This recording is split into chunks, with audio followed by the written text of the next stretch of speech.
Aí, pô, galera, isso aí é o vídeo que você tá vendo, galera, aí, tudo beleza? Então, galera, eu ganhei mochila nova, é por isso que eu mostrei esse vídeo agora e hoje.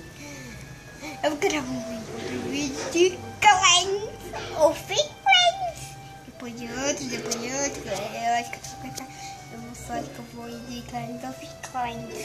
Galera, eu não sei, né? Catapulta. Aquele jogo do catapulta. Meu Deus, vamos lá. Minha mochila nova. Vou casar. Então eu vou camisar em segunda.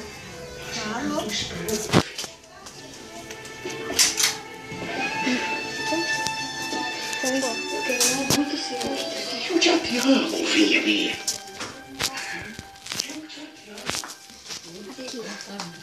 Aqui. Cada uma é duas. Eu não tô em casa.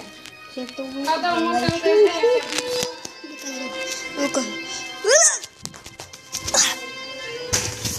Eu tô lhe dizendo, né? Uma coisa que tá lá com o Zé da Eu me vi. Por que tanta preocupação, pai? Não é preocupação. Mas o que é isso agora? Tá com ciúme de mim? Depois que me pediu divórcio? Eu vou escutar aqui. Você tá no quê? Eu tô achando Então o vídeo vai ser longo, hein? Que eu acho. Nossa, ideia, Zé.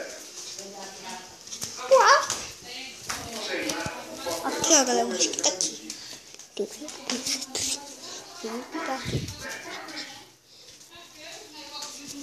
Faz um caminhão pra dar a menina.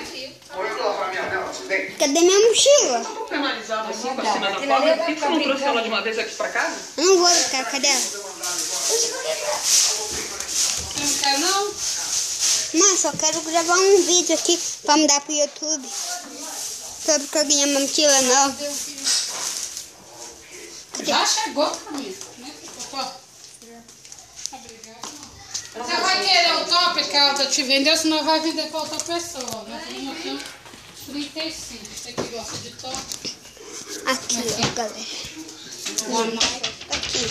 Eu achei bonito. Mas, tchau. Falou. Mas 35 é muito dinheiro. Falou. Vai vender pra outra pessoa, isso não vai ter. Falou. Aí tem a camisa.